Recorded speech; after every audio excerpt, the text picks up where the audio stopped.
Kumar sir नमस्ते। नमस्कार। कैसे लकेश सर? हाँ। हड़ताल में कब जाना है फिर से? अरे कुमार सर अभी तो 15 दिन कल नहीं हुए हड़ताल चालू यार है मतलब फिर हड़ताल में जाऊंगा था। अरे सर हड़ताल में जाए में का घर के खूब काम करे ले। हमारे लड़का मुझे पढ़ाई करती डिस्टर्ब होते 15 दिन में जान था क्यों डिस्टर्ब होते। बात तो सही है। हाथ उठा खड़े फेंक के दूंगा बता।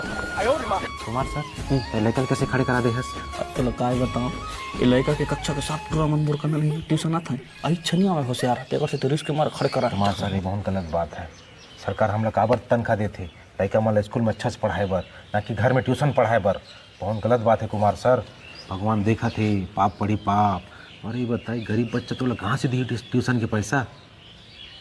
बात सही है सर मैं जाता हूँ मोर कक्षा के सब पिले मतलब बता दे कुमार सर कि ट्यूशन मत आए कि जो पढ़ाना स्कूल में अच्छा से पढ़ा। बात सही है सर। हाँ नमस्ते कुमार सर। अरे नमस्कार कैसे करन? ये दिला किस सर करा रहे हो क्या सर? काय बाय रे? अरे मोर लड़का ट्यूशन पढ़ाते ना ट्यूशन फीस दे ला रहे हो। लकेश सर ट्यूशन पढ़ाते? हाँ तो 1 साल हो गए।